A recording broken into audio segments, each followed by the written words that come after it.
अनोखी है बाबा खाटू श्याम की कहानी। मार्च में होगी मेले की शुरुआत। राजस्थान के सीकर जिले में स्थित खाटू श्याम जी का मंदिर लोगों की आस्था का केंद्र बना हुआ है। बाबा खाटू श्याम को भक्त हारी का सहारा नाम से भी बुलाते हैं। ऐसी मान्यता है कि बाबा हारे हुए व्यक्ति की हर मनोकामना पूरी करते हैं। वैसे तो यहाँ हर दिन लाखों की संख्या में श्रद्धालु आते हैं, लेकिन मेले के दिनों में इनकी संख्या काफ़ी बढ़ जाती है। बता दें कि खाटू श्याम जी घटोत्कच के पुत्र और भीम के पोते बर्बरीक हैं। उन्हें कृष्ण जी का कलयुगी अवतार भी कहा जाता है। बाबा खाटू श्याम के जन्मदिन पर लगने वाला लक्की मेला 10 दिनों तक चलता है। इस मेले में सिर्फ राजस्थान या देश के ही अलग अलग भागों से लोग नहीं आते, बल्कि विदेशों से भी आते हैं। इस साल 2024 में यह मेला 12 से 21 मार्च तक लगेगा। बता दें कि मेले का मुख्य दिन उनके जन्मदिन यानी 20 मार्च को इस बार आयोजित होगा। अनोखी है बाबा की कहानी। खाटू श्याम जी मेले के पीछे की कहानी महाभारत के समय की है। महाभारत की लड़ाई शुरू होने से पहले भीम का पौत्र बर्बरीक भगवान कृष्ण और पांडवों के पास गए और स्वेच्छा से उनकी तरफ से लड़ने का आग्रह किया।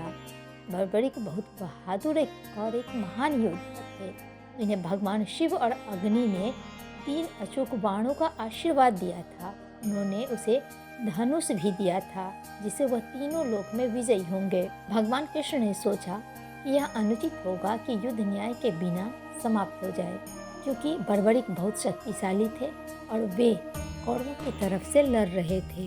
बर्बरीक हारने वाले छोर की ओर से लड़ाई में भाग लेना चाहते थे और उन्होंने खुद को धनुष और 3 तीरों से सुसज्जित कर लिया और घोड़े पर सवार होकर चल दिए।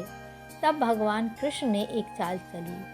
उन्होंने बर्बरीक की ताकत को परखने के लिए एक ब्राह्मण का रूप धारण किया और केवल 3 तीरों के साथ युद्ध में जाने के लिए उन पर कटाक्ष किया।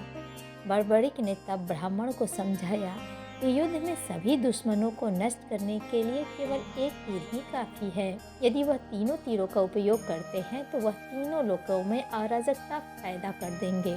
भगवान कृष्ण ने उन्हें चुनौती दी कि वह पीपल के पेड़ के सभी पत्तों को एक तीर से बांध दे, जिसके नीचे वह भी खड़े थे। बर्बरीक ने अपने तरकस से एक तीर निकाला और चला दिया। तीर ने सभी पत्तों को एक साथ बांध दिया, लेकिन भगवान कृष्ण के पैर के नीचे भी एक पत्ती थी।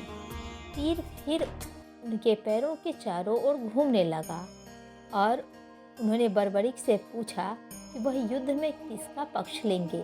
बर्बरीक ने निश्चय किया कि वह उस पक्ष के लिए लड़ेंगे जो हार जाता है।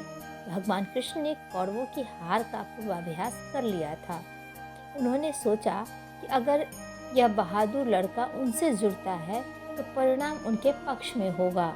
भगवान कृष्ण ने बालक से दान मांगा। बर्बरीक ने उन्हें अपनी इच्छा के अनुसार कुछ भी देने का वादा किया और फिर ब्राह्मण ने सबसे बहादुर क्षत्रिय के सिर की बलि लेकर रणभूमि की पूजा करने के लिए दान में उनका सिर मांग लिया। बर्बरीक ने तत्परता से उनकी बात मानी और अपना सिर काट दिया। भगवान कृष्ण बलिदान के साथ आसक्त थे और उन्होंने 2 वरदान दिए। अर्थात पहला वरदान यह था कि वह छोटी पहाड़ी से युद्ध देखेंगे, जिस पर कृष्ण उनका सिर रख दिए थे, और दूसरा यह था कि कलयुग में उन्हें श्याम के रूप में पूजा जाएगा। बर्बरीक के सिर को खाटू में दफनाया गया था। लंबे समय के बाद सिर पृथ्वी में पाया गया जब यह खोदी गई थी। एक ब्राह्मण ने कई दिनों तक उनके सिर की पूजा की। फिर खाटू के राजा ने एक मंदिर बनवाया और कार्तिक मास में शुक्ल पक्ष के 11वें दिन शीश स्थापित किया। तब से यह मेला आयोजित किया जा रहा है। इस तरह की धर्म और आस्था से जुड़ी खबरों के लिए देखते रहें माँ गायत्री टीवी।